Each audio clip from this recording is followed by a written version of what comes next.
के अंदर इंस्ट्रक्शंस और ऑपरेटर्स का क्या मतलब होता है। अब इस चैप्टर के अंदर हम काफ़ी सारी न्यूमेरिकल चीज़ें करेंगे जो मैथ से रिलेटेड होंगी, साथ के साथ हम काफ़ी सारे नए कॉन्सेप्ट सीखेंगे। तो अगर हम नोट्स के अंदर ऐसे पेजेस देख रहे हैं जिसके अंदर काफ़ी सारी इन्फॉर्मेशन लिखी हुई है तो घबराना नहीं है, क्योंकि उन चीज़ों को एक साथ रटने की ज़रूरत नहीं है हमें। सारे के सारे नोट्स आपके पास नीचे अवेलेबल होंगे। जब आपका मन करे रिविजन करने का, जब आपका मन करे कि अब मुझे इन चीज़ों को याद करने की ज़रूरत है, जैसे एग्जाम से एक दिन पहले या इंटरव्यू के लिए अगर रिविजन करना है, तब आप इनको जाकर एक्सेस कर सकते हैं, उन नामों को पढ़ सकते हैं। अभी क्लास के चलते टाइम पर जो चीज़ें हमारे दिमाग में रह रही है उनको नेचुरली दिमाग में रखना है। एक्स्ट्रा अभी हमें चीज़ें मेमोराइज करने का जो कष्ट है वो बिल्कुल नहीं लेना है। तो चैप्टर की शुरुआत करते हैं। सबसे पहले हम पढ़ेंगे कि इंस्ट्रक्शंस क्या होती हैं सी के अंदर। इंस्ट्रक्शंस की बेसिक डेफिनेशन होती है कि these are statements in a program. यानी अभी तक हम सी के जितने भी प्रोग्राम लिख रहे थे, कोड लिख रहे थे, सब में क्या था, एक सीक्वेंस ऑफ इंस्ट्रक्शंस थी, एक के बाद एक के बाद एक के बाद एक के बाद स्टेटमेंट्स लिखी हुई थी। जब भी हम प्रोग्राम की ऑफिशियल डेफिनेशन देखते हैं ना, तो it is a sequence of instructions. जैसे हमें मान लो मैगी बनानी होती है, तो सीक्वेंस ऑफ इंस्ट्रक्शंस क्या होते हैं कि सबसे पहले पानी उबाल लो, उसके अंदर मैगी मसाला डालो और उसके अंदर अपनी एक्चुअल मैगी डालो और फिर उसको गर्म होने दो। चाय बनानी होती है तो पहले पानी डालो, उसके अंदर हमारा दूध डाल देते हैं, चीनी डाल देते हैं, चाय पत्ती डाल देते हैं, अदरक डाल देते हैं, फिर उसको बॉयल करने देते हैं, फिर उसको छान लेते हैं। तो ये कुछ सीक्वेंस ऑफ इंस्ट्रक्शंस है। वैसे ही किसी भी प्रोग्राम के अंदर एक सीक्वेंस ऑफ इंस्ट्रक्शंस होती हैं जो प्रोग्राम को बताती हैं कि उसको क्या क्या करना है।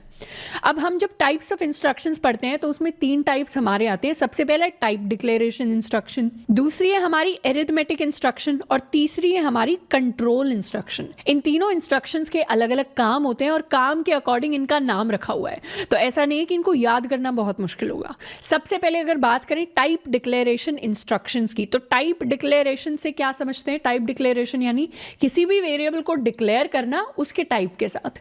तो जब भी हम ऐसी स्टेटमेंट्स लिखते हैं, ऐसी इंस्ट्रक्शंस लिखते हैं जहां पर हमें एक वेरिएबल बताना होता है और उसका टाइप हमें डिक्लेयर करना होता है, उसको हम टाइप डिक्लेरेशन स्टेटमेंट दे देते हैं। हम बहुत टाइम से अपने सी कोड के अंदर टाइप डिक्लेरेशन स्टेटमेंट्स लिखते आ रहे हैं। इसको हम लिख सकते हैं, जैसे अगर हमने लिखा int a is equal to 4, ये भी हमारी एक टाइप डिक्लेरेशन स्टेटमेंट है। अगर हमने लिखा character c is equal to asterisk, ये भी हमारी एक टाइप डिक्लेरेशन स्टेटमेंट है। पर जब भी हम ये स्टेटमेंट्स लिखते हैं ना, एक छोटी सी गलती हम कर देते हैं कि एक रूल को भूल जाते हैं। रूल हमारा कहता है declare variable before using it. जब भी हम किसी वेरिएबल को यूज कर रहे हैं, उसको यूज करने से पहले हमें डिक्लेयर जरूर कर देना है, यानी देखना है उसके अंदर कोई वैलिड वैल्यू हो। हमने कंपाइलर को पहले ही बता दिया हो कि ये वेरिएबल एग्जिस्ट करता है कोड में, और फिर हम यूज करें। अगर ऐसा नहीं होगा और सी कंपाइलर अचानक से किसी वेरिएबल को देख लेगा कि ये कहां से आ गया, तो फिर वो एरर थ्रो करेगा। जैसे इसके वैलिड एग्जांपल्स अगर देखें तो हमने यहां पर इंट a को डिक्लेयर किया है 22, फिर इंट b में लिखा है कि a की वैल्यू b में डाल दो। ये बिल्कुल सही है क्योंकि a ऑलरेडी डिक्लेयर हो चुका है और फिर b में उसकी वैल्यू गई है। और इसी को अगर हम कोड की फॉर्म में लिखकर देखें तो अपने फंक्शन के अंदर हम लिख सकते हैं int a is equal to 22 और फिर लिखें अगर int b is equal to a, तो यहाँ पर कोई भी एरर हमारे पास नहीं आया। ये कोड जो है हमारा बहुत अच्छे से काम करेगा। उसके बाद हम क्या कर सकते हैं, अगर हम इस तरीके से भी लिख रहे हैं int c is equal to b plus 1, यानी ऑलरेडी डिक्लेयर्ड एक वेरिएबल है, उसमें आप कुछ ऐड कर रहे हैं, या फिर इसमें अगर -1 होता, या फिर ये मल्टीप्लाइड बाई 2 होता, डिवाइडेड बाई 3 होता, तो इस तरीके की भी अगर हम एरिथमेटिक ऑपरेशंस करते राइट हैंड साइड पे और फिर उसको c में असाइन करते, तो वो भी वैलिड है, वो भी बिल्कुल सही है। इसको एक्चुअली लिख के देखते हैं प्रोग्राम में। Int c is equal to हमारा हो जाए अगर b मल्टीप्लाइड बाय 6, तो कोई एरर नहीं आया हमारे पास क्योंकि एक वैलिड स्टेटमेंट है। एक और टाइप ऑफ वैलिड इंस्ट्रक्शन क्या हो सकता है, int d is equal to 1 comma e। इसमें हमारे पास क्या हुआ कि हमने एक वेरिएबल डिक्लेयर किया d जिसको वैल्यू दे दी 1, इसके साथ साथ हमने एक और इंटीजर वेरिएबल डिक्लेयर किया e, लेकिन e को अभी कोई वैल्यू हमने दी नहीं है। तो ये बिल्कुल वैलिड स्टेटमेंट है जहां d की वैल्यू असाइन हो रही है पर e की नहीं हो रही। इसको भी हम कोड में लिख के देख लेते हैं। Int d is equal to, हमने 1 दे दिया पर e जो है उसको कोई वैल्यू नहीं दी, तो ये भी बिल्कुल वैलिड स्टेटमेंट होगा। अब कुछ एग्जांपल्स देखते हैं इनवैलिड स्टेटमेंट्स के सी के अंदर। जैसे अगर हम कोई वेरिएबल बनाएं ओल्ड एज, अब ओल्ड एज वेरिएबल के अंदर अगर हम कोई वैल्यू स्टोर करा दें विच इज़ 22, और फिर हम एक नया वेरिएबल बनाएं न्यू एज, न्यू एज को हम बना दें ओल्ड एज प्लस ईयर्स, यानी कितने ईयर्स पास हो गए हैं। तो यहाँ पर ओल्ड एज वेरिएबल तो ऑलरेडी है पर ईयर्स नहीं है। अब मान लो ईयर्स को भी हम डिक्लेयर करने निकले, int years is equal to 2, कि 2 साल के बाद हमारी नई एज क्या होने वाली है। अब ईयर्स हमने बता तो दिया कोड के अंदर कि उसकी वैल्यू 2 है, फिर भी यहाँ पे रेड लाइन क्यों आ रही है? क्योंकि हमने ईयर्स को बताने से पहले उसको यूज़ कर लिया है। तो वेरिएबल को डिक्लेयर करने से पहले जब हम उसको यूज़ कर लेते हैं तो वो एरर देता है सी के अंदर, यानी कंपाइलर क्या करता है, लाइन बाय लाइन जाता है। इस लाइन में उसने पढ़ लिया कि ओल्ड एज एक वेरिएबल है, उसकी वैल्यू 22 है। इस लाइन में पढ़ लिया कि इन न्यू एज भी हमारा एक इंट वेरिएबल है, उसकी वैल्यू है ओल्ड एज की वैल्यू जो उसको पता है क्या था, प्लस ईयर्स। अब वो यहाँ पे कंफ्यूज हो जाएगा कि ईयर्स तो अभी तक पढ़ा ही नहीं मैंने, ईयर्स तो वो अगली लाइन में पढ़ने वाला था। इसीलिए अगर इस तरीके की कोई स्टेटमेंट है तो उसमें ईयर्स को ऊपर होना चाहिए, तभी ये एक वैलिड स्टेटमेंट होगी, तभी जो हमारी टाइप डिक्लेरेशन स्टेटमेंट्स होती हैं उनके अंदर एरर्स नहीं आएंगे। अब एक और टाइप की हम वैलिड स्टेटमेंट समझे अगर, तो मल्टीपल वेरिएबल्स को हम एक साथ डिक्लेयर कर सकते हैं। यानी यहाँ पर हमने उनको डिक्लेयर कर दिया int A B C, and उसके बाद ए को, बी को, सी को, तीनों को same value assign the which is 1। ये वैल्यू कैसे असाइन हुई? 1 की वैल्यू सी में असाइन हुई, फिर सी की वैल्यू यानी 1 बी में असाइन हुई, फिर बी की वैल्यू यानी 1 ए में असाइन हुई। तो इस तरीके का प्रोसेस रहा। इसको एक बार अपने कोड में हम करके भी देख लेते हैं।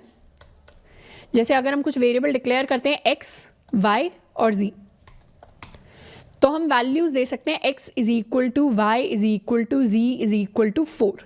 तो इस तरीके की जो स्टेटमेंट है वो सी के अंदर वैलिड है। पर वहीं अगर इसका दूसरा हम वर्जन देखें जिसमें हम डिक्लेरेशन के टाइम पर ही यहाँ पे 4 दे दें, यानी इन सब को इक्वल टू करें और हम सोचें कि एक लाइन स्किप कर देते हैं, एक्स्ट्रा हमें क्यों लिखना, तो यहाँ पर रेड लाइन ऑटोमेटिकली आ जाती है। ये रेड लाइन क्यों आई? क्योंकि जब हम 4 को z में असाइन कर रहे हैं तो फिर उसकी वैल्यू y के पास जा रही है और वो सोच रहा है अभी तक तो जो z है वो कंपाइलर को पता ही नहीं क्या है, क्योंकि ये लाइन अभी खत्म नहीं हुई है। सेम लाइन के अंदर हम जो z है उसमें वैल्यू असाइन भी कर रहे हैं और उसकी वैल्यू किसी और को भी दे रहे हैं। सेम स्टेटमेंट में हम y को एक वैल्यू असाइन भी कर रहे हैं और फिर उसकी वैल्यू किसी और को भी दे रहे हैं। यानी यूज और डिक्लेयर साथ में नहीं कर सकते, पहले हमेशा डिक्लेयर करना पड़ेगा, उसके बाद वेरिएबल्स को यूज करना पड़ेगा, नहीं तो सी हमें एरर दे देगा। तो इस तरीके के जो एरर्स हैं उन्हें हमें नहीं करना। जब भी मल्टीपल वेरिएबल साथ में डिफाइन कर रहे हैं, सी के अंदर डिक्लेयर कर रहे हैं, तो उनको एक साथ डिक्लेयर कर दीजिए, पर उनकी वैल्यूज जो है, उनका यूजेज जो है वो बाद में होगा। नेक्स्ट टाइप ऑफ इंस्ट्रक्शंस जो सी के अंदर एग्जिस्ट करती हैं वो है हमारी एरिथमेटिक इंस्ट्रक्शंस। एरिथमेटिक शब्द ऐसा है जो हमने 11th 12th में, 9th 10th में या 6 to 8 की मैथ्स में ज़रूर पढ़ा होगा। एरिथमेटिक का मतलब हम समझते हैं कि जहाँ प्लस माइनस मल्टीप्लाई डिवाइड ये सब चल रहा होता है, यानी बेसिकली मैथ्स से रिलेटेड सारी चीज़ें। तो मैथ की अगर हम कोई भी स्टेटमेंट देखें, जैसे मान लीजिए हम a प्लस बी का एग्जाम्पल लें, तो उसके अंदर जिन चीज़ों पर ऑपरेशन परफॉर्म होता है, यानी प्लस हो रहा है जो चीज़, मल्टीप्लाई हो रही है, डिवाइड हो रही है, जिसका रिमाइंडर हम निकाल रहे हैं, क्वोशिएंट निकाल रहे हैं, इनको हम कहते हैं ऑपरेंड्स। तो यहाँ पर a बन जाएगा हमारा ऑपरेंड 1, b बन जाएगा हमारा ऑपरेंड 2। इसी तरीके से अगर कोई और स्टेटमेंट होती जैसे a plus B minus C multiplied by D, तो यहाँ पर a b c d हमारे 4 ऑपरेंड्स होते हैं। और दूसरी टर्म जिसको हमें सीखने की ज़रूरत है वो है ऑपरेटर। ऑपरेटर क्या होता है? वो सिंबल जो बताता है कि क्या ऑपरेशन परफॉर्म होने वाला है। जैसे यहाँ पर हमारा ऑपरेटर है ये अपना प्लस ऑपरेटर, हो सकता है यहाँ पे माइनस परफॉर्म हो रहा होता है, सब्ट्रैक्शन परफॉर्म हो रहा होता है, तो हमारा माइनस जो होता है वो बन जाता हमारा ऑपरेटर। अगर मल्टीप्लाई हो रहा होता तो एस्टरिस्क हमारा ऑपरेटर बन जाता, डिवाइड हो रहा होता तो स्लैश को हम अपना ऑपरेटर कह देते। तो सी के अंदर वो इंस्ट्रक्शंस जिसके अंदर कुछ कुछ ऑपरेंड्स होते हैं, कुछ कुछ ऑपरेटर्स होते हैं, उनको हम एरिथमेटिक इंस्ट्रक्शंस कहते हैं। अब एरिथमेटिक इंस्ट्रक्शंस के एग्जांपल्स क्या क्या हो सकते हैं, इनको हम लिख के देखते हैं। जैसे अगर हम एक नया वेरिएबल डिफाइन करें, int a is equal to 1 है और b इज इक्वल टू 2 है, और यहाँ पर हम नया वेरिएबल डिफाइन करते हैं sum is equal to a plus b। तो यहाँ पर ये एक एरिथमेटिक इंस्ट्रक्शन है जिसके अंदर a और b का सम लिया जा रहा है, a और b ऑपरेंड्स हैं, प्लस हमारा एक ऑपरेटर है और सम हमारा एक नया वेरिएबल है जिसके अंदर वैल्यू हमारी असाइन हो जाती है, यानी स्टोर हो जाती है जाकर। ऐसे ही हम बना सकते हैं int multiply is equal to a multiplied by b। अब यहाँ पर मल्टीप्लाई एक वेरिएबल है जिसके अंदर a इंटू बी की वैल्यू जाकर स्टोर हो रही है। अब जब भी हम एरिथमेटिक इंस्ट्रक्शंस की बात करते हैं, एक स्पेशल चीज हमें जरूर नोट करनी है, वो ये है कि single variable on the left hand side.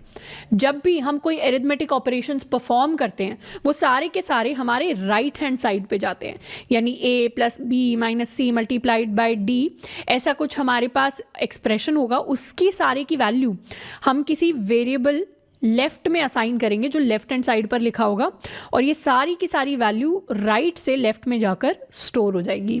और लेफ्ट साइड में हमें हमेशा ध्यान रखना है कि एक सिंगल वेरिएबल हमारे पास हो, सिंगल वेरिएबल के अंदर ही सारा का सारा आउटपुट निकल के जाके स्टोर होगा। हम लेफ्ट साइड में अगर रखें कि हम तो दो वेरिएबल स्टोर कराना चाहते हैं, int X Y is equal to A into B, तो इस केस में क्या होगा कि a इंटू बी की वैल्यू y को असाइन हो जाएगी पर x को असाइन नहीं होगी, क्योंकि x यहाँ पर हमने सिर्फ एक नया वेरिएबल डिक्लेयर कर दिया है, y एक नया वेरिएबल डिक्लेयर किया है जिसमें a इंटू बी की वैल्यू गई है।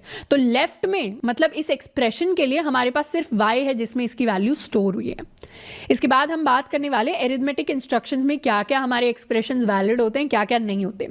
कुछ बेसिक ऑपरेशंस हम समझ लेते हैं।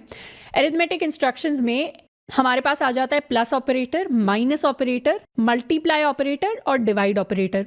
इसके साथ साथ एक और ऑपरेटर हमारे पास होता है मॉड्यूलो, जिसके बारे में हम अभी पढ़ने वाले हैं इसी चैप्टर के अंदर। तो ये 5 हमारे मेन ऑपरेटर्स होते हैं। अब इसमें वैलिड स्टेटमेंट्स क्या क्या होंगी, जैसे a is equal to B plus C हमने लिखा है, ये एक वैलिड स्टेटमेंट है, यानी यहाँ पर ये दोनों हमारे ऑपरेंड है, ये ऑपरेटर है, और लेफ्ट हैंड साइड में हमने सिंगल जो है एक वेरिएबल लिखा हुआ है। नेक्स्ट की बात करें तो b इंटू सी भी एक वैलिड ऑपरेशन है, क्योंकि हमारे पास मल्टीप्लिकेशन आया और उसको हमने a में स्टोर करा दिया। अब राइट हैंड साइड में इनवैलिड की अगर बात करें तो राइट हैंड साइड में है a और लेफ्ट में हमारा b प्लस सी। अब अगर मैथ हम पढ़ रहे होते तो ये बिल्कुल सही स्टेटमेंट होती मैथ के हिसाब से, पर यहां पर हमारे लिए बिल्कुल गलत स्टेटमेंट है। ये स्टेटमेंट कंपाइलर को कह रही है कि a की वैल्यू को लो और उसको b प्लस सी में स्टोर करा दो, जबकि b प्लस सी एक सिंगल वेरिएबल नहीं है, क्योंकि लेफ्ट हैंड साइड पे सिंगल वेरिएबल नहीं लिखा हुआ। तो ये स्टेटमेंट हमारी बिल्कुल गलत हो जाती है। इसको एक बार कोड में लिख लेते हैं। जैसे अगर हम लिखते हैं int b plus C is equal to a। अब यहाँ पर एक रेड लाइन आ गई क्योंकि ये स्टेटमेंट गलत है, क्योंकि लेफ्ट साइड पे हमारे पास एक ही वेरिएबल होना चाहिए जिसके अंदर वैल्यू स्टोर हो। पर यहाँ पर अगर हम इसको रिवर्स कर देंगे, यानी यहाँ लिख देंगे a और यहाँ पर लिख देंगे b प्लस सी, तो ये सही हो जाएगी। पर ऊपर हमें b और c को डिफाइन करना पड़ेगा। b को हम लिख लेते हैं is equal to C is equal to 1। तो अब ये स्टेटमेंट बिल्कुल सही हो जाएगी क्योंकि सारे वेरिएबल्स डिफाइन है और लेफ्ट साइड में हमने लिखा है सिर्फ a को लगा देते हैं। या फिर 2 इंटू 3, इसको भी मल्टीप्लिकेशन की तरह देखा जाता है, पर ये सेम चीज़ c के अंदर वैलिड नहीं है। c के अंदर अगर आप लिख देंगे a is equal to B C, तो इसको b मल्टीप्लाइड बाई c की तरह नहीं देखा जाएगा, इसको एक एरर की तरह देखा जाएगा। इसका एग्जाम्पल क्या हो सकता है, जैसे हम लिखें int d is equal to B C, तो ये बिल्कुल गलत आ जाएगा क्योंकि यहाँ पर हमारे पास आएगा एरर। इसके अलावा एक और वैलिड एक्सप्रेशन हो सकता है a is equal to B divided by C. तो a के अंदर क्या स्टोर होगा, b c से डिवाइड होगा और जो भी हमारे पास क्वोशिएंट आएगा वो a के अंदर जाकर स्टोर हो जाएगा। वहीं पर इनवैलिड एक्सप्रेशन ये हो सकता है कि कहीं कहीं हमने देखा है कि b की पावर c अगर हमें लिखना हो तो हम कैसे लिख देते हैं, b c। ये वाला जो एक्सप्रेशन है ये गलत होता है c के अंदर। c के अंदर पावर हमारे पास एक सिंगल ऑपरेटर नहीं होता। पावर के लिए हमें POW एक फंक्शन यूज करना पड़ता है जिसके अंदर पहले हम डालेंगे b फिर हम डालेंगे c। ये हमें देगा value b to the power c। तो अगर a के अंदर हमें स्टोर कराना है power of b to the power c, तो हम कुछ ऐसा लिख रहे होंगे। अगर हमने ये लिखा तो ये वैल्यू हमारी गलत हो जाएगी, ये वैल्यू सही हो जाएगी। इसका एग्जाम्पल देखते हैं अपने कोड के अंदर। Int power is equal to b की पावर c। ऊपर हमें बस एक और हेडर फाइल को इंक्लूड करना पड़ेगा, इंक्लूड math.h। ये math.h एक हेडर फाइल है, यानी इसके अंदर ऑलरेडी कुछ कुछ चीज़ें हैं जो हम यूज़ कर सकते हैं। तो पावर जो हम फंक्शन यूज़ कर रहे हैं वो math.h से ही आया है हमारे पास। अब पावर को अगर हम प्रिंट करवाएं तो 1 की पावर 1 हमें ऑलरेडी पता है कि हमारे पास 1 ही प्रिंट होकर आएगा। पावर को हम प्रिंट करवाना चाहते हैं, इसको कर लेते हैं सेव और करते हैं रन, तो हमारे पास 1 प्रिंट होकर आया है। वहीं पर यहाँ अगर हम लिख देते b, इसको अगर हम सेव करके रन कराएं तो क्या आउटपुट आएगा हमारे पास आउटपुट आया है 0। अब ये 0 क्यों आया है? हमारे पास तो एरर आना चाहिए था क्योंकि पावर तो एग्जिस्ट ही नहीं करता। एक्चुअली ये जो ऑपरेटर होता है ना सी के अंदर, इसको जॉर ऑपरेटर कहते हैं। जॉर के बारे में हम बाद में सीखने वाले हैं। ये बिटवाइज ऑपरेशन करने के लिए परफॉर्म होता है। हमें पता है कि सी के अंदर हर जो नंबर होता है वो मशीन को तो समझ में आता है नहीं, मशीन को कौन सा कोड समझ में आता है? मशीन को समझ में आता है मशीन कोड जो लिखा होता है जीरोज और वंस में। तो जब भी हम जीरोज और वंस के बीच में ऑपरेशन परफॉर्म करते हैं वो हमारे बिटवाइज ऑपरेशंस होते हैं। तो ये हमारा एक जॉर ऑपरेटर है जो बिट्स के बीच में परफॉर्म होता है। बिट्स का यानी सेम बिट्स के बीच में जब आप जॉर करते हैं तो उसका आउटपुट 0 हमारे पास आता है। बिटवाइज ऑपरेटर्स के बारे में हम बाद में पढ़ रहे होंगे, पर अभी के लिए b⁻c अगर हम इस तरीके से लिखने की कोशिश कर रहे हैं वो वैलिड स्टेटमेंट है। ऐसा नहीं है कंपाइलर हमें एरर देगा पर आउटपुट हमारे पास गलत आएगा। b⁻c हमारा आउटपुट नहीं आएगा, आउटपुट कुछ और आएगा। इसीलिए इसको हम नहीं लिखेंगे। अगर हम पावर दिखाना चाहते हैं, पावर दिखानी है तो फिर हमें math.h का यूज करना पड़ेगा और यूज करना पड़ेगा अपने पावर फंक्शन का। नेक्स्ट टॉपिक जिसकी हम बात करने वाले हैं वो है हमारा मॉड्यूलर ऑपरेटर। तो इसको मॉड्यूलर या मॉड्यूलो भी कहा जाता है। इसको परसेंटेज का जो साइन होता है ये होता है हमारा मॉड्यूलो ऑपरेटर। ये ऑपरेटर क्या करता है? अगर हमने लिखा है a मॉड्यूलो b तो ये हमें रिटर्न कर देगा remainder of a divided by b का। जैसे इसके कुछ एग्जांपल्स अगर देखें तो 4 मॉड्यूलो 2 हमें रिटर्न करेगा 0, 5 मॉड्यूलो 3 हमें रिटर्न करेगा 2। क्योंकि 4 को 2 से डिवाइड करेंगे तो रिमाइंडर हमारे पास आएगा 0, 5 को 3 से हम डिवाइड करेंगे तो रिमाइंडर हमारे पास आएगा 2, कोशेंट आएगा 1। तो अगर हम 5 डिवाइडेड बाय 3 करते तो कोशेंट हमारे पास आता 1, यहाँ पर मॉड्यूलो रिमाइंडर देता है तो हमारे पास रिमाइंडर आया 2। उसी तरीके से 12 मॉड्यूलो 10 करेंगे तो रिमाइंडर 2 ही आएगा और 20 मॉड्यूलो 10 करेंगे तो रिमाइंडर आएगा हमारे पास 0। तो कुछ इस तरीके से जब भी रिमाइंडर फाइंड आउट करना होता है तब यूज़ करते हैं अपने मॉड्यूलो ऑपरेटर का। इसका एग्जाम्पल लिख के देखते हैं। अगर हमें प्रिंट एफ करना हो एक इंटीजर वैल्यू जिसमें हम प्रिंट करवाना चाहते हैं 16 मॉड्यूलो 10, तो हमें ऑलरेडी पता है कि आंसर हमारे पास क्या आना चाहिए? आंसर आना चाहिए 6 और आंसर में प्रिंट हुआ है हमारे पास 6 क्योंकि 16 को जब 10 से डिवाइड करेंगे तो 6 रिमाइंडर में बचेगा। अब मॉड्यूलो ऑपरेटर जो है ना हमारे फ्लोट वैल्यूज पर काम नहीं करता। जैसे अगर हम यहाँ पर लिखे 1.6 डिवाइडेड बाय 1.0 और इसको सेव करके अगर हम रन करना चाहें तो रन नहीं करेगा क्योंकि इनवैलिड ऑपरेंड्स है। ऑपरेंड है हमारा 1.6 और दूसरा ऑपरेंड है 1.0। तो मॉड्यूलो ऑपरेटर जो है सिर्फ इंटीजर्स पे काम करता है। जब भी इंटीजर को इंटीजर से डिवाइड करते हैं तो हमें रिटर्न करके देता है एक इंटीजर रिमाइंडर वैल्यू। अब इंटीजर में भी 2 केसेस होते हैं, या तो हमारा जो न्यूमरेटर है वो पॉजिटिव हो सकता है या हमारा न्यूमरेटर नेगेटिव हो सकता है। जब भी हमारा न्यूमरेटर पॉजिटिव होता है तो हमारे पास जो रिमाइंडर आता है वो भी एक पॉजिटिव रिमाइंडर आता है, पर जब हमारा न्यूमरेटर नेगेटिव होता है तो हमारा रिमाइंडर भी नेगेटिव आता है हमारे पास। इसके एग्जाम्पल्स कैसे देख सकते हैं? यहाँ पर अगर हम लिखें -8 मॉड्यूलो 3, इसको कर लेते हैं सेव और इसको करते हैं रन, तो हमारे पास आंसर में आया -2 क्योंकि 8 को जब 3 से डिवाइड करेंगे तो रिमाइंडर में आएगा 2 क्योंकि 6 हमारा ऑलरेडी डिवाइड हो जाएगा। क्योंकि हमारे न्यूमरेटर नेगेटिव है तो हमारा आंसर भी रिमाइंडर में आया है नेगेटिव। पर इसी को अगर हम पॉजिटिव 8 बना दें और इसको हम सेव करके रन करें तो अब आउटपुट में आएगा +2। तो इस तरीके से जब भी हमें नेगेटिव रिमाइंडर चाहिए तो हम अपने न्यूमरेटर को नेगेटिव रखना है, जब भी पॉजिटिव रिमाइंडर चाहिए तो अपने न्यूमरेटर को पॉजिटिव रखना है। नेक्स्ट टॉपिक जिसकी हम बात करेंगे अरिथमेटिक इंस्ट्रक्शंस में, उसका नाम है टाइप कन्वर्जन। जब भी हमारे जो डिफरेंट ऑपरेंड्स होते हैं उनके अगर सेम टाइप है तो आउटपुट भी सेम टाइप का आएगा, लेकिन उनके डेटा टाइप अगर अलग अलग हैं तो आउटपुट भी अलग डेटा टाइप का आएगा। जब भी हम इंट का कोई ऑपरेशन परफॉर्म कराते हैं इंट के साथ तो आउटपुट में इंट ही आएगा। जब भी फ्लोट का ऑपरेशन कराते हैं फ्लोट के साथ तो आउटपुट में फ्लोट ही आएगा। लेकिन अगर इंट का ऑपरेशन हुआ फ्लोट के साथ तो आउटपुट में फ्लोट आएगा। जब हम अपने डेटा टाइप्स वाली टेबल की बात करते हैं ना तो इंट हमारा जो लेता है वो लेता है 2 बाइट और फ्लोट हमारा लेता है 4 बाइट्स। तो इस तरीके से फ्लोट का जो कंटेनर है, इस डेटा टाइप का जो कंटेनर है वो बड़ा है, यानी ज़्यादा वैल्यू स्टोर कर सकता है।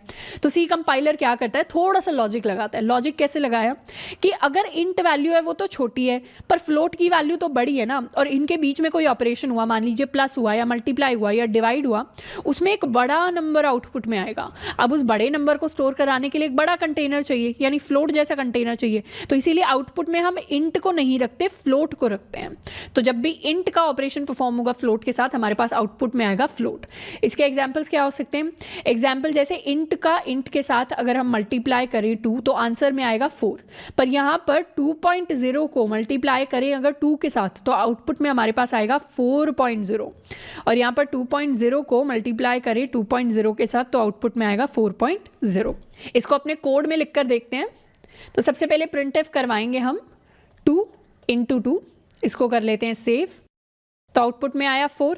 लेकिन 2.0 को अगर हम मल्टीप्लाई कराएं 2 के साथ तो यहाँ पर ये एरर आ गया। सबसे पहले ही एरर क्यों आया? क्योंकि आउटपुट जो है एक फ्लोट वैल्यू होना चाहिए था, पर हमने बोला कि आउटपुट इंटीजर वैल्यू होगा, तो इसको अब हमें चेंज करना पड़ेगा टू f। इसको कर लेते हैं सेव और दोबारा से इसको करते हैं रन करने के बाद आउटपुट हमारे पास आया 4.00000, जो भी फ्लोट का हमारे पास बाय डिफ़ॉल्ट जितने भी डेसिमल्स आते हैं। इसके बाद अगर ये 2.0 × 2.0 होता तो उस केस में क्या होता? उस केस में भी हमारे पास सेम आउटपुट आता which is a float value. अब इस ऑपरेशन की जगह हम डिवाइड भी यूज़ कर सकते हैं। अगर मान लीजिए हम 4 को डिवाइड कर रहे होते 2.0 से, तो इस केस में भी फ्लोट जो है आउटपुट आना चाहिए, क्योंकि एक ऑपरेंड हमारे पास फ्लोट का है, तो आउटपुट में आया है एक फ्लोट वैल्यू। तो इस तरीके से टाइप कन्वर्जन हो जाता है। टाइप कन्वर्जन कैसे हुआ? अगर कंपाइलर देखता है कि आउटपुट जो है वो बड़े कंटेनर में स्टोर होना चाहिए क्योंकि बड़ा आउटपुट है, तो वो ज़बरदस्ती उसको छोटे कंटेनर में स्टोर नहीं कराता खुद से, यानी इंट में स्टोर नहीं कराएगा। वो कोशिश करेगा इस पूरे के पूरे आउटपुट को सेव कर लिया जाए, तो वो फ्लोट के अंदर उसको बाय डिफ़ॉल्ट स्टोर कराता है। अब हम इसके थोड़े से और स्पेशल केसेस देख लेते हैं। जैसे अगर हमने 2 को डिवाइड किया 3 के साथ, तो क्योंकि ये दोनों के दोनों हमारे इंटीजर वैल्यूज़ हैं, आउटपुट हमारा इंटीजर आना चाहिए। आउटपुट एक बार देखते हैं, यहाँ पे इंटीजर आएगा तो इसको कर देते हैं हम D। आउटपुट हमारे पास आया है 0, क्योंकि हमेशा एक इंटीजर आउटपुट आएगा। अब 2 को जब हम 3 से डिवाइड करेंगे तो 0 पॉइंट समथिंग आता है, पर क्योंकि एक इंटीजर वैल्यू है, इसके अंदर सिंगल डिजिट, हमारे होल डिजिट स्टोर होते हैं, डेसिमल स्टोर नहीं होते, तो इसको वो 0 बना देगा। वहीं पर अगर हम 2.0 इसको ले लेते तो अब हमारे पास आउटपुट में आती है एक फ्लोट वैल्यू। फ्लोट वैल्यू में क्या आउटपुट आता है हमारे पास? ये हमें दे देता 0.666667। तो अगर हमें एग्जैक्ट आउटपुट चाहिए तो उसके लिए हम फ्लोट बना देंगे दोनों में से किसी एक को, पर अगर हम चाहते हैं कि डेसिमल का जितना भी पार्ट आए वो कंप्लीटली हट जाए तो उसको हम बना देंगे इंटीजर्स। तो 3 को हम डिवाइड कर सकते हैं 2 के साथ। 3 को जब भी 2 के साथ डिवाइड करेंगे तो यहाँ पर आउटपुट हमारे पास आना चाहिए एक इंटीजर वैल्यू। आउटपुट में आएगा 1, लेकिन 3.0 को अगर 2 से डिवाइड करेंगे तो आउटपुट में 1 नहीं आएगा। इसको भी कर देते हैं F। आउटपुट में अब हमारे पास आएगा 1.5। तो जब एग्जैक्ट आंसर चाहिए तब फ्लोट बनाना है, जब हम बिल्कुल डेसिमल को हटाना ही चाहते हैं तब हम बना देंगे उसको इंटीजर। तो टाइप कन्वर्जन कुछ इस तरीके से होता है। टाइप कन्वर्जन पे बेस्ड एक काफ़ी इंटरेस्टिंग सवाल अभी सॉल्व करेंगे। सवाल में हमें ये करना है कि इंट ए को देखना है, उसकी वैल्यू जो है 1.99999999 है। कैसे काम करेगा ये? अगर इस वैल्यू को हम एक इंटीजर में असाइन करेंगे तो वो क्या करेगा? इसके डेसिमल्स हटा देगा। डेसिमल्स हटा देगा यानी इस पार्ट को कंप्लीटली हटा देगा। तो यहाँ पर a की वैल्यू 1 होनी चाहिए या a की वैल्यू 2 होनी चाहिए, वो हम अपने कोड से एनालाइज करने वाले। कोड में हम लिखेंगे int a is equal to 1.999999। इसको कर लेते हैं सेव और अब प्रिंट करवा देंगे अपने a को और इसकी वैल्यू देखेंगे कि एक्चुअली प्रिंट क्या होता है। यहाँ पर उसने सबसे पहले तो एरर दे दिया कि डबल से इंट में कन्वर्जन जो है वो पॉसिबल नहीं है, इम्प्लिसिट कन्वर्जन पॉसिबल नहीं है। जब भी टाइप कन्वर्जन होता है ना सी के अंदर, 2 टाइप ऑफ कन्वर्जन होते हैं। सबसे पहला हमारा जो कन्वर्जन होता है वो होता है इम्प्लिसिट। इम्प्लिसिट कन्वर्जन कंपाइलर खुद कर देता है, और दूसरा टाइप हमारा होता है एक्सप्लिसिट। एक्सप्लिसिट कन्वर्जन हम एज अ प्रोग्रामर, हम एज अ यूज़र खुद करते हैं, हमारा कंपाइलर हमें करके नहीं देता। ये वो कन्वर्जन है जो हम खुद से करना चाहते हैं, ये एक्सटर्नल कन्वर्जन है। तो इम्प्लिसिट कन्वर्जन्स कहते हैं कि जो छोटे टाइप्स हैं, जैसे इंट जैसा टाइप, वही फ्लोट में जाकर स्टोर हो सकता है। इंट जैसा टाइप डबल में जाकर स्टोर हो सकता है, पर फ्लोट या डबल इंट के अंदर आकर स्टोर नहीं हो सकता, इसीलिए ऑटोमेटिकली इसको कन्वर्ट नहीं करेगा। लेकिन अगर हम खुद से as a programmer, as a coder convert कराना चाहते हैं तो हम यहाँ इस तरीके से वैल्यू लिख देते हैं हम दो पैरेंथेसिस लगाते हैं, दोनों के बीच में उस टाइप में लिख देते हैं जिसमें हम कन्वर्ट कराना चाहते हैं। तो क्या करेगा, कंपाइलर फोर्सफुली कन्वर्ट करेगा। कंपाइलर करना नहीं चाहता बड़े टाइप को छोटे में कन्वर्ट, पर उसको करना पड़ेगा क्योंकि हमने इंट लिख दिया है आगे। अब इसको सेव करते हैं और अब एक बार इसको दोबारा कंपाइल करके देखते हैं। तो अब उसने सक्सेसफुली कंपाइल कर दिया है और अब हम अगर अपने कोड को रन करें तो उसका जो आउटपुट आएगा दैट विल बी 1। तो जब भी इसने कन्वर्ट किया ना इस डबल वैल्यू को, बाय डिफॉल्ट सी में जो सारी फ्लोट वैल्यूज होती हैं उनको डबल की तरह देखा जाता है क्योंकि डबल बड़ा डेटा टाइप है। अब जब इसने इस डबल वैल्यू को यानी इस वैल्यू को इंट में कन्वर्ट किया तो इसने ये 999999 को कंप्लीटली हटा दिया। वो राउंड ऑफ नहीं करता। सी का कंपाइलर एरिथमेटिक ऑपरेशंस में जब भी फ्लोट से इंट में कन्वर्ट करता है राउंड ऑफ नहीं करता कि 1.99 है तो उसको 2 बना दो और फिर 2 डाल दो इंटीजर में। वो मैथ की तरह इतना ज़्यादा लॉजिक नहीं लगाता। अगर डेसिमल हटाने हैं तो वो पूरे के पूरे हटा देगा और सिर्फ 1 स्टोर कराएगा। तो इस चीज़ का हमें खास ध्यान रखना है जब भी हम इंटरव्यूज़ में बैठते हैं और ऐसे कुछ सवाल हमसे पूछ लिए जाते हैं कि सी में आप बताओ, या हमारे क्लास टेस्ट में, मिड सेम में, एंड सेम में क्वेश्चन आता है कि इसके आउटपुट में हम क्या लिखेंगे, तो हमें अपने डेसिमल्स को कंप्लीटली उड़ा देना है। नेक्स्ट टॉपिक जिसकी हम बात करेंगे वो है ऑपरेटर प्रेसिडेंस।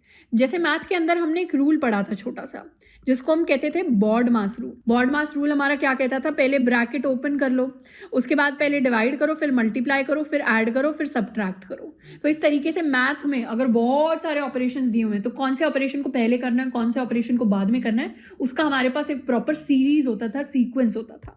वैसे ही सी के अंदर है, कौन सा ऑपरेशन पहले परफॉर्म होगा, कौन सा ऑपरेशन बाद में परफॉर्म होगा, ये सी के कंपाइलर के अंदर पहले से ही हमारे पास डिफाइंड है। अब इसमें प्रायोरिटी ऑर्डर को हम प्रीसीडेंस कह देते हैं, यानी प्रायोरिटी में जो ऊपर आएगा उसकी प्रीसीडेंस हाई है, जो प्रायोरिटी में नीचे आएगा उसकी प्रीसीडेंस लो है।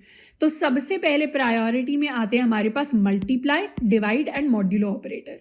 इन तीनों ऑपरेटर्स की प्रायोरिटी सबसे ऊपर होती है। उसके बाद प्रायोरिटी में आते हैं प्लस माइनस, उसके बाद प्रायोरिटी में आता है ये इक्वल टू। इक्वल टू को सी के अंदर हम असाइनमेंट ऑपरेटर भी कहते हैं। असाइन करना किसी चीज़ को, यानी किसी चीज़ को उसको दे देना। जैसे अगर हम कहते थे कि स्कूल में जो मॉनिटर बनता था उसको कहते थे कि इसको मॉनिटर वाली जो पोस्ट है वो असाइन हो गई है, यानी इसको दे दी गई है। तो जब भी कोई वैल्यू हम देते हैं उसको हम कहते हैं असाइनमेंट। तो अगर a plus B is equal to C हमने लिखा है तो इस a प्लस बी की वैल्यू हमने c के अंदर असाइन कर दी है। तो इस तरीके से हम मतलब समझते हैं चीज़ों का c के अंदर। अब एक एग्जाम्पल अगर देखें, x इज इक्वल टू 4 + 9 × 10 लिखा हुआ है, तो इसको हम सॉल्व कैसे करेंगे, प्रेसिडेंस देख लेंगे सबसे पहले कि 4 + 9 पहले करना है या 9 × 10। ऑब्वियसली हमारे मल्टीप्लाई की प्रेसिडेंस हाई है तो 9 × 10 पहले करेंगे, 9 × 10 करेंगे तो 90 आ गया। इसमें अब हम 4 को ऐड करेंगे, तो 4 को ऐड करेंगे तो हमारा जो 94 आंसर है वो x के अंदर जाकर स्टोर हो जाएगा। पर अगर हम गलत तरीके से करते हैं तो गलत तरीका करने का क्या होता कि 9 को 4 में ऐड कर देते तो 13 हो जाता, मल्टीप्लाइड बाय 10 जिसका आउटपुट आता 130। पर ये एक गलत आउटपुट होता, सही आउटपुट है इसका 94। इसको एक बार कोड भी करके देख लेते हैं कि कितना हमने सही किया है। इंट a के अंदर हम स्टोर करेंगे 4 + 9 × 10। इसको करते हैं रन और आउटपुट में हमारे पास आया है 94। अब एक और दूसरे तरीके के हमारे पास जो है एक्सप्रेशंस लिखे हो सकते हैं। तो ये हमारे पास केस आ गया ऑपरेशंस ऑफ सेम प्रेसिडेंस, यानी मल्टीप्लाई की भी उतनी प्रेसिडेंस है और डिवाइड की भी उतनी प्रेसिडेंस है, तो पहले कौन सा सॉल्व होगा। तो इसके लिए हमारे पास एसोसिएटिविटी रूल आता है। ये जो रूल्स है ना, ये दिखने में खतरनाक लग रहे होंगे पर बहुत लॉजिकल है, इनको भी रटना नहीं है। ये जैसे जैसे हम डिफरेंट प्रॉब्लम सॉल्व करेंगे, अपनी प्रैक्टिस प्रॉब्लम्स भी सॉल्व करेंगे, अपने आप आ जाएंगी और बहुत लॉजिकल है समझने में। तो बिल्कुल इनके नाम याद करने की, इसको एसोसिएटिविटी कहते थे, इसको प्रेसिडेंस कहते थे, इतने भारी शब्द बिल्कुल रट्टे मारने की बिल्कुल अभी ज़रूरत नहीं है। नोट्स आपको पूरे अवेलेबल होंगे, उनको आप जाकर कभी भी रिवाइज कर सकते हैं, कभी भी एक्सेस कर सकते हैं। एसोसिएटिविटी हम यूज़ करते हैं जब भी हमारे पास आते हैं operators of same precedence. Same precedence में जैसे अगर हम अपने एग्जाम्पल की बात करें, एसोसिएटिविटी कहता है कि लेफ्ट से राइट कर लो, यानी लेफ्ट से लेकर राइट तक ऑपरेशंस को परफॉर्म करते जाओ अगर सेम प्रेसिडेंस के है तो। जैसे यहाँ पर मल्टीप्लाई, डिवाइड और ये वाला मल्टीप्लाई सेम प्रेसिडेंस के है, तो हम क्या करेंगे, लेफ्ट से राइट कैलकुलेट कर लेंगे। लेफ्ट से राइट कैलकुलेट करते हैं तो सबसे पहले कैलकुलेट होगा 4 × 3, 4 × 3 हो जाएगा हमारा 12। फिर कैलकुलेट होगा 12 / 6, ये बन जाएगा हमारा 2। फिर कैलकुलेट होगा 2 × 2, ये बन जाएगा हमारा 4। तो सबसे पहले हमने 4 को 3 से मल्टीप्लाई किया, फिर इसके आउटपुट को हमने 6 के साथ डिवाइड किया, फिर इसके आउटपुट को हमने 2 के साथ मल्टीप्लाई किया। तो इस तरीके से लेफ्ट से राइट हम चलते चले गए। अगर इसको ब्रैकेट फॉर्म में मुझे दिखाना हो तो मैं क्या लिख सकती हूँ, मैं लिख सकती हूँ पहले मल्टीप्लाई कर दो 4 को 3 से, फिर डिवाइड कर दो इसको, और फिर इसके बाद मल्टीप्लाई कर दो इसको 2 से, और फाइनल वैल्यू को x में असाइन कर दो, और हमारी फाइनल वैल्यू आई थी हमारे पास 4। इसी का हम कोड लिख लेते हैं। कोड में लिखेंगे 4 इंटू 3 डिवाइडेड बाई 6 इंटू 2। इसको कर लेते हैं सेव। तो इस वैल्यू के लिए जो हमारे पास आउटपुट आएगा वो आया है 4, क्योंकि यहाँ पे एसोसिएटिविटी रूल लगा है। लेफ्ट से राइट तक हमारी कैलकुलेशंस होती चली गई। अब हमने काफ़ी सारी चीज़ें पढ़ ली अरिथमेटिक इंस्ट्रक्शंस में, तो उनके थोड़े से हम सवाल कर लेते हैं ताकि दिमाग में चीज़ें सारी की सारी बैठ जाएं। तो प्रैक्टिस क्वेश्चन 4 करते हैं। इन चारों के लिए हमें सवाल सॉल्व करना है। सबसे पहले अपने बोर्ड के अंदर सॉल्व करके देखेंगे, अपनी स्लाइड्स पे सॉल्व करके देखेंगे। उसके बाद क्या करेंगे, उसका कोड लिखकर उसको वेरीफाई कर लेंगे। अब पहला सवाल है हमारे पास 5 इंटू 2 माइनस 2 इंटू 3। यहाँ पे मल्टीप्लाई और इस मल्टीप्लाई दोनों की प्रेसिडेंस ऊपर है और माइनस जो है हमें बाद में करना है। तो प्रेसिडेंस दोनों की सेम है मल्टीप्लाई की, तो क्या करेंगे, लेफ्ट वाला रूल लगा देंगे। सबसे पहले मल्टीप्लाई करेंगे 5 इंटू 2 को, तो इसकी जगह लिख देंगे 10, बीच में है माइनस। फिर प्रेसिडेंस के हिसाब से सॉल्व होना चाहिए 2 इंटू 3, तो 2 इंटू 3 को हमने सॉल्व करके लिख दिया 6, और इन दोनों का आउटपुट हमारे पास आया 4। तो सबसे पहले ये सॉल्व होगा क्योंकि हायर प्रेसिडेंस में और लेफ्ट में भी आता है। फिर ये सॉल्व होगा क्योंकि हायर प्रेसिडेंस में और लेफ्ट के बाद राइट में आ गया। फिर हमारा माइनस सॉल्व होगा, तो ये हो जाएगा 10 माइनस 6 इज इक्वल टू 4। इसी को कोड फॉर्म में लिख लेते हैं। कोड में हम लिखेंगे 5 इंटू 2 माइनस 3 इंटू 2।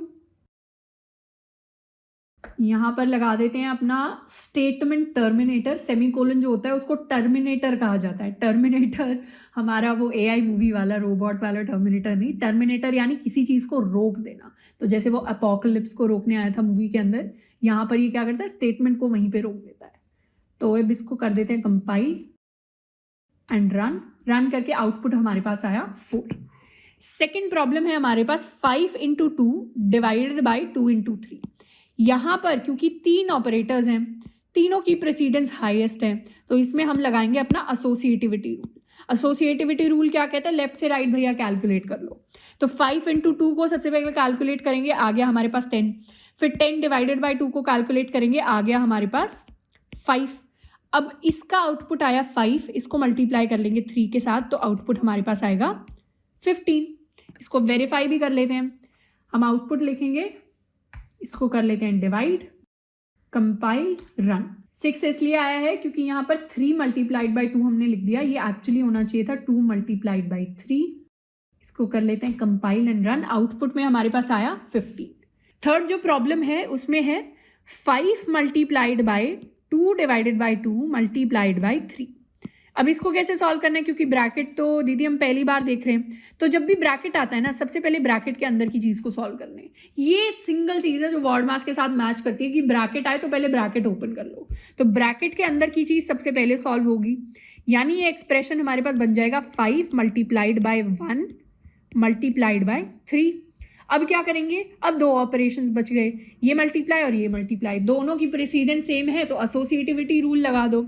तो ये बन जाएगा हमारे पास 5 इंटू 3 यानी 15। इसका भी आउटपुट 15 आना चाहिए। तो यहाँ पर हल्का सा चेंज कर लेते हैं, एक ब्रैकेट लगा लेते हैं, इसको कर लेते हैं सेव। आउटपुट में आएगा 15। और जो लास्ट सवाल है इसके अंदर वो ये है 5 प्लस 2 डिवाइडेड बाई 2 इंटू 3। इसमें क्या चीज़ होगी, इसमें हमारे पास 3 ऑपरेशंस हैं। सबसे पहला है एडिशन, फिर है डिवाइड, फिर है मल्टीप्लाई। अब हायर प्रेसिडेंस किसकी, हायर प्रेसिडेंस है डिवाइड और मल्टीप्लाई की, दोनों की सेम प्रेसिडेंस है, तो लगा देंगे लेफ्ट एसोसिएटिविटी।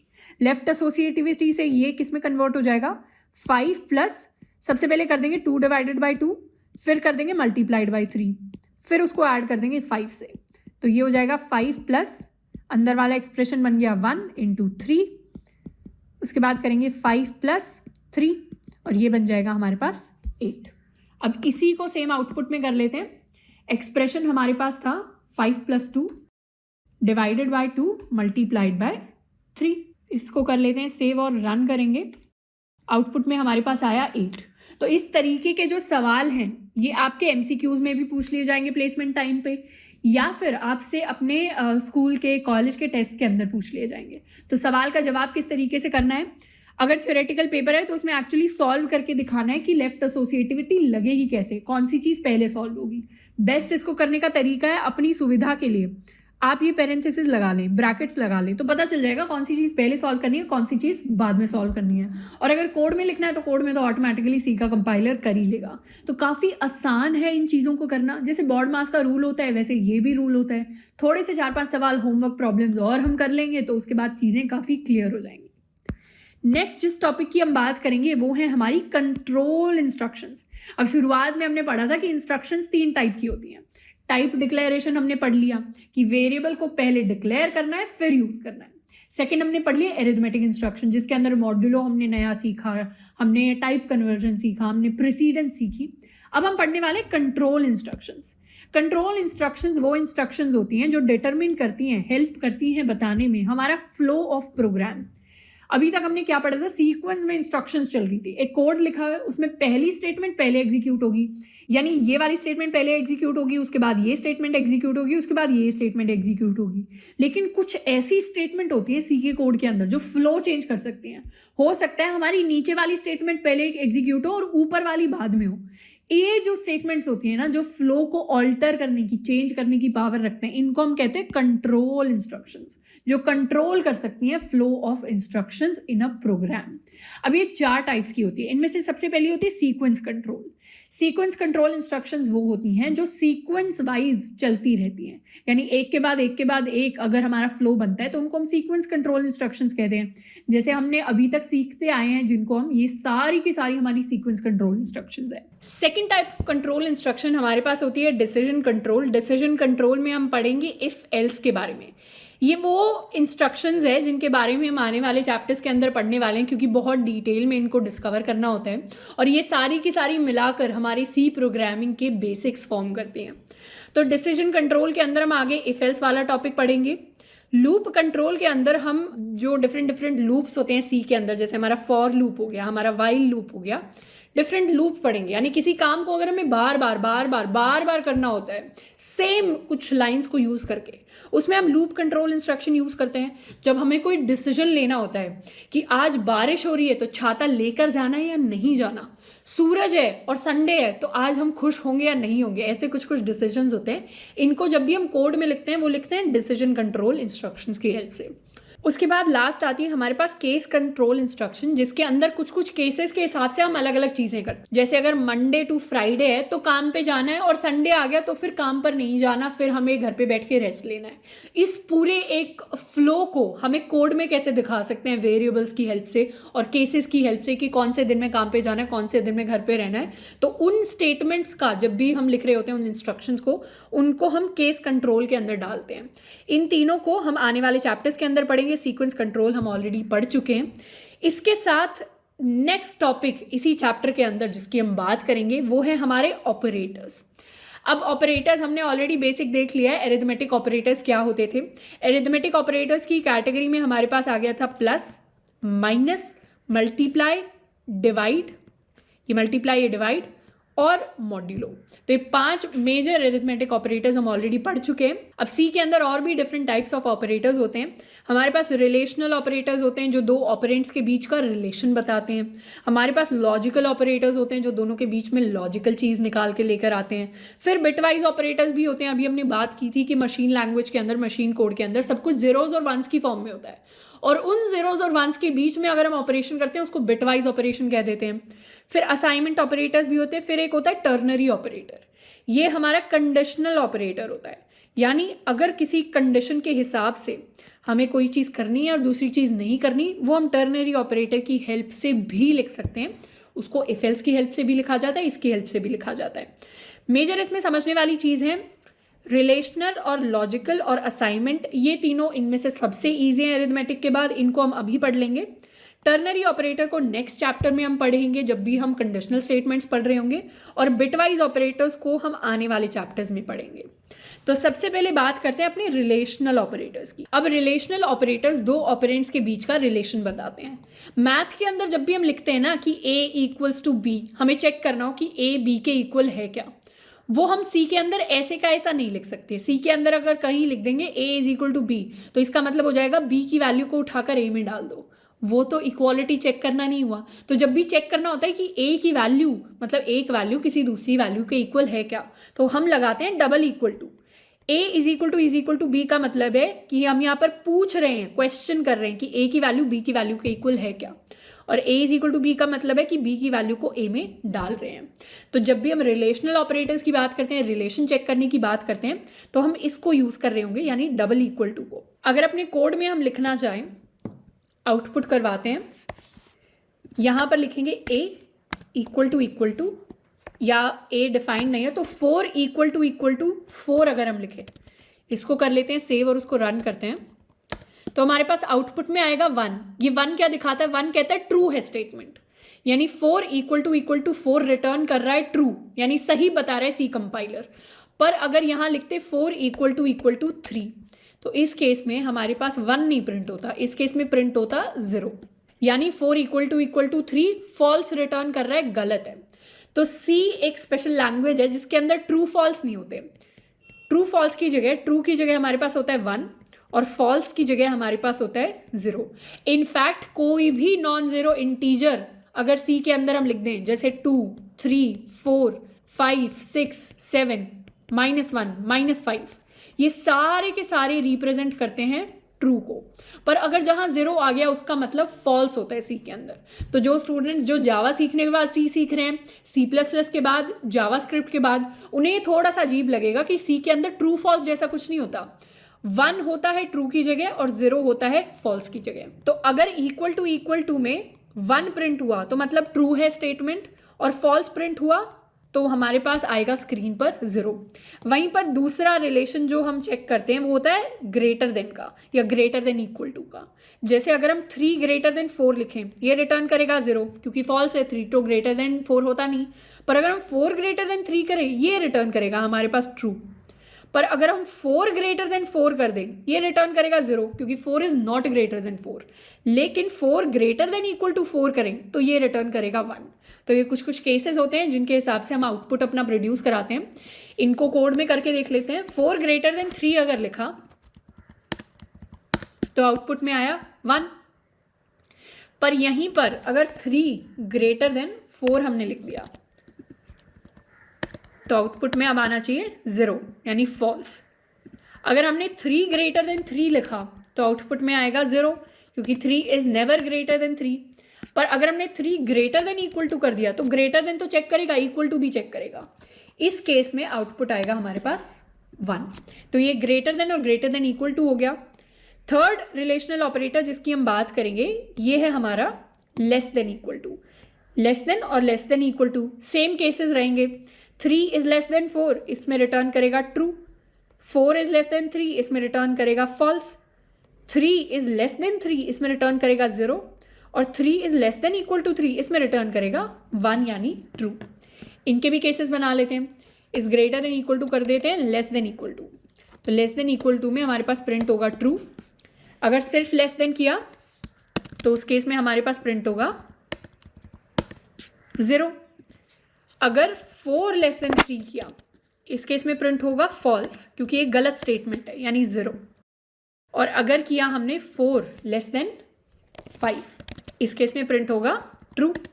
तो कुछ इस तरीके से हमारी रिलेशनल स्टेटमेंट्स काम करती हैं। अब एक लास्ट स्पेशल रिलेशनल ऑपरेटर हमारे पास है जिसको हम कहते हैं नॉट इक्वल टू। इसका नाम हम रखते हैं नॉट इक्वल टू, इसको हम कहते थे इक्वल टू। जब भी इक्वल होंगी दो वैल्यूज ये 1 रिटर्न करेगा, जब भी नहीं होंगी 0 रिटर्न करेगा। जब भी इक्वल नहीं होंगी दो वैल्यूज तब ये 1 रिटर्न करेगा, और जब भी इक्वल होंगी तब ये 0 रिटर्न करेगा। यानी ये दोनों एक दूसरे के ऑपोजिट्स हैं। जैसे अगर हम अपनी स्टेटमेंट में लिखना चाहें 4 इज नॉट इक्वल टू 4, और वहीं पर हम प्रिंट करवाना चाहें 4 इक्वल टू 4, जब भी हम एक्सक्लेमेशन मार्क लगा देते हैं सी के अंदर, प्रोग्रामिंग के अंदर, तो उसको हमेशा नॉट की तरह हमें पढ़ना होता है। जहाँ भी एक्सक्लेमेशन आया मतलब नॉट, नॉट, नॉट। तो नॉट ऑपरेटर जो होता है अलग से एक ऑपरेटर होता है। अभी ये जो है वो कंप्लीट है नॉट इक्वल टू। इन दोनों के बीच में हम स्पेस नहीं दे सकते, इन दोनों को हमें साथ में लिखना होता है। अब आउटपुट एक बार एनालाइज करते हैं। फर्स्ट स्टेटमेंट का आउटपुट आया 0 यानी false. 4 is not equal to 4। इस स्टेटमेंट में हम कह रहे हैं कि 4 4 के इक्वल नहीं होता। ऑब्वियसली एक फॉल्स स्टेटमेंट है इसलिए प्रिंट हुआ 0। सेकेंड स्टेटमेंट में कह रहे हैं 4 4 के इक्वल ही होता है तो इसीलिए प्रिंट हुआ 1। अब यहीं पर अगर हम कह देते कि 4 3 के इक्वल नहीं होता, या हम कह देते कि 4 3 के इक्वल होता है, इसमें फर्स्ट स्टेटमेंट में तो प्रिंट होगा हमारे पास 1। क्यों? क्योंकि हम सही कह रहे हैं कि 4 3 के इक्वल होता ही नहीं है। और सेकंड स्टेटमेंट में प्रिंट होगा फॉल्स, क्योंकि हम कह रहे हैं 4 3 के इक्वल होता है, जो कि ऑब्वियसली फॉल्स है, तो प्रिंट होगा 0। तो इस तरीके से जब भी इक्वल टू चेक करना है तो 2 इक्वल टू लगाएंगे, जब भी नॉट इक्वल टू चेक करना है तो एक्सक्लेमेशन मार्क के साथ इक्वल टू को हम नॉट इक्वल टू कहते हैं। नेक्स्ट टाइप ऑफ ऑपरेटर जिसकी हम बात करेंगे वो है हमारे लॉजिकल ऑपरेटर्स। कभी कभी ऐसा होता है सी के अंदर कि हमें लॉजिक चेक करना होता है चीज़ों का।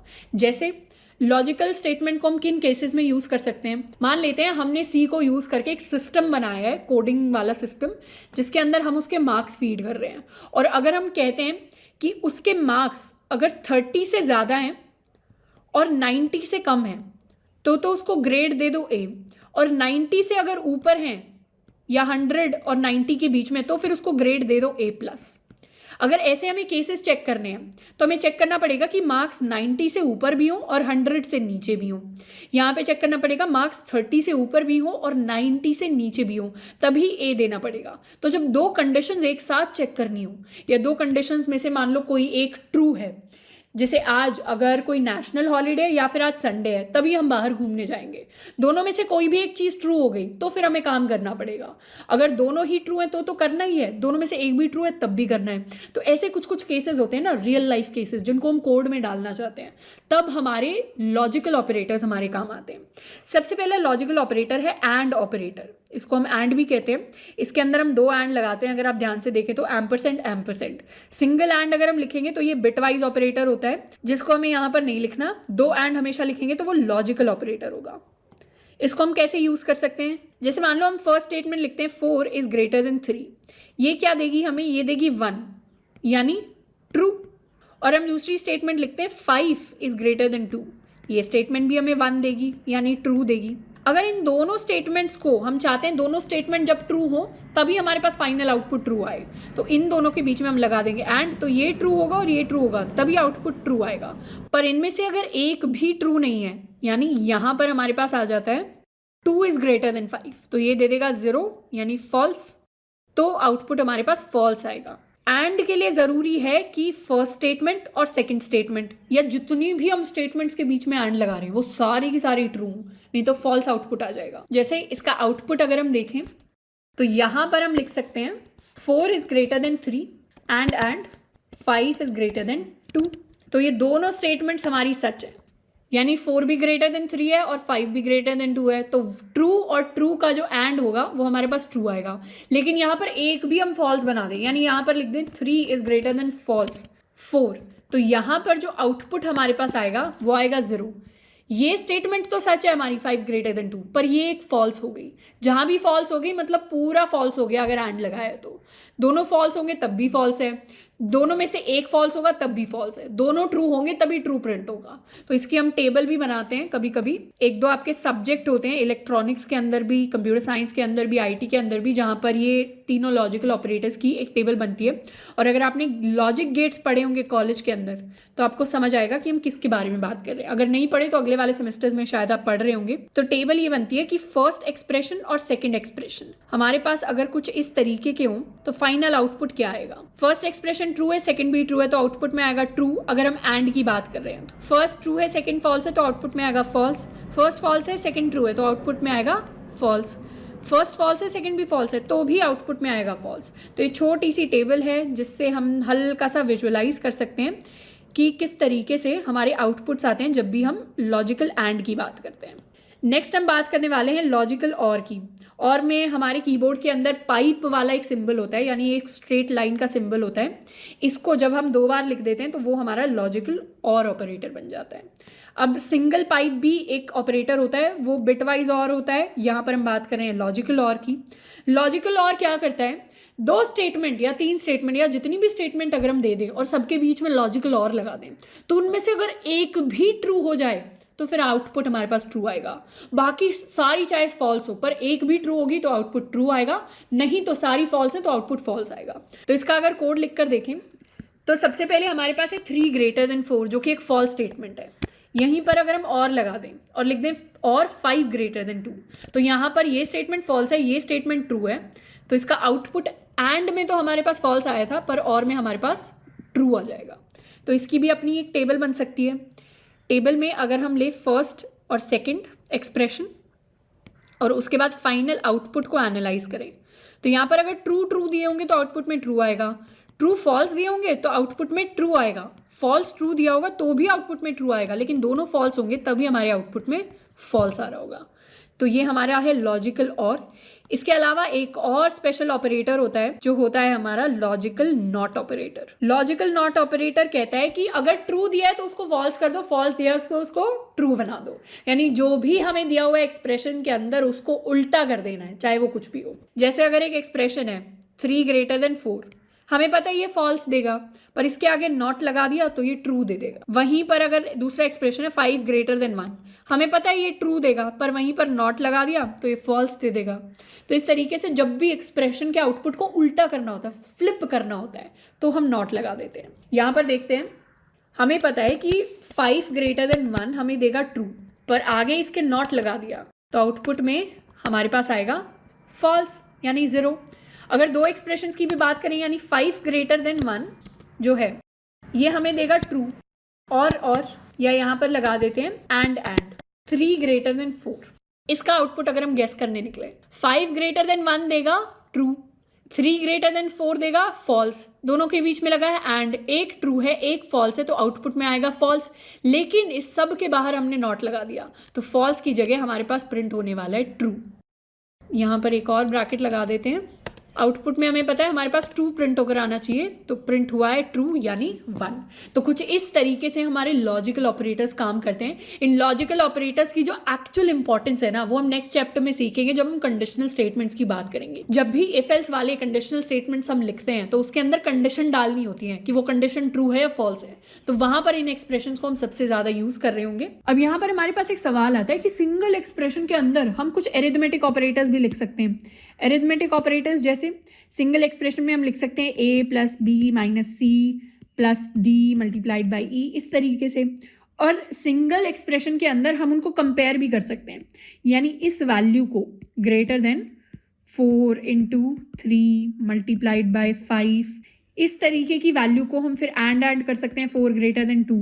तो इतना लंबा हम एक एक्सप्रेशन लिख सकते हैं जिसके अंदर एरिथमेटिक भी आ रहे होंगे और हमारे लॉजिकल ऑपरेटर्स भी आ रहे होंगे, या फिर हमारे रिलेशनल ऑपरेटर्स आ रहे होंगे। तो फिर इनमें प्रेसिडेंस कैसे डिसाइड होती है, तो इनका भी अपना एक ऑपरेटर प्रेसिडेंस ऑर्डर होता है जिसमें प्रायोरिटी वाइज प्रेसिडेंस होती है। सबसे हायर प्रेसिडेंस जो दी जाती है वो दी जाती है हमारे नॉट ऑपरेटर को। जहां भी नॉट ऑपरेटर आ गया सबसे पहले नॉट करना है, उसके बाद बाकी सारी चीज़ें करनी है। उसके बाद मल्टीप्लाई डिवाइड मॉड्यूलो को, फिर प्लस माइनस आ जाते हैं, फिर आ जाते हैं हमारे रिलेशनल ऑपरेटर्स, फिर आ जाते हैं रिलेशनल ऑपरेटर्स में इक्वल टू और नॉट इक्वल टू, फिर आते हैं हमारे लॉजिकल ऑपरेटर्स जिसमें सबसे पहले देखा जाता है एंड कैसे होगा, फिर देखा जाता है और कैसे होगा, फिर आ जाता है इक्वल टू यानी असाइनमेंट ऑपरेटर। पहले ऊपर वाली सारी चीज़ें हो जाएंगी, फिर लेफ्ट हैंड साइड में जाके जो भी लिखा होगा उसमें हम असाइन कर देंगे वैल्यू को। तो कुछ इस तरीके से प्रेसिडेंस रहता है। इसको भी याद करने की ज़रूरत नहीं है। मेजर चीज़ें जो इसमें याद रखनी है वो ये है कि सबसे पहले नॉट को किया जाएगा, रिलेशनल ऊपर आते हैं, लॉजिकल नीचे आते हैं। तो इस तरीके से हम रखेंगे। बाकी जब भी आपको कैलकुलेशन में रेफ़र करना पड़े आप इन सेम नोट्स को जाकर रेफ़र कर सकते हैं। अब इसके बाद एक और ऑपरेटर का टाइप हम पढ़ लेते हैं। ये काफ़ी आसान ऑपरेटर है। सबसे आसान ऑपरेटर जो होने वाले हैं हमारे असाइनमेंट ऑपरेटर। असाइन करना हम ऑलरेडी पढ़ चुके हैं। इक्वल टू क्या करता है, ए इक्वल टू बी है तो बी की वैल्यू को ए में डाल देगा, सी इक्वल टू डी है तो डी की वैल्यू को सी में डाल देगा, E equal to F plus G minus H है तो इस पूरे एक्सप्रेशन की वैल्यू को ई में डाल देगा। ये होता है असाइनमेंट ऑपरेटर का काम। उसके बाद हमारा प्लस इक्वल टू वाला ऑपरेटर होता है। ये बेसिकली हमारे शॉर्ट हैंड ऑपरेटर्स हैं। क्या हैं? Short hand operators. ये क्या करते हैं? मुश्किल लंबी लंबी जो स्टेटमेंट होती है ना, उसको छोटा करने के तरीके बताते हैं। जैसे अगर हमने लिखा है a is equal to a plus B, अगर हम अपने कोड में इस चीज़ को लिखें int a is equal to 1, int b is equal to 4, और हम लिखना चाहते हैं इंट या a is equal to a plus b, तो यहाँ पर क्या आना चाहिए? b है 4, a है 1, तो 1 प्लस 4 होगा 5, तो a की वैल्यू अब 5 बन जाएगी। इसको प्रिंट भी कराकर हम टैली कर सकते हैं। आउटपुट में आएगा 5, तो a की वैल्यू 5 बन गई क्योंकि 4 और 1 को मिलाकर 5 हो गया।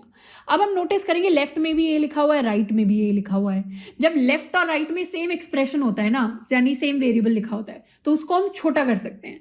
छोटा कैसे कर सकते हैं? इस a is equal to a plus B को हम लिख सकते हैं a plus equal to b। तो यहाँ पर प्लस इक्वल टू ने रिप्लेस कर लिया है इक्वल टू a को। तो इस तरीके से हम बार बार जब भी सेम वेरिएबल को लेफ्ट में और राइट में यूज़ करते हैं, तो हम इक्वल टू को रिप्लेस कर सकते हैं प्लस इक्वल टू से, तो वो ऑपरेशन परफॉर्म हो जाएगा।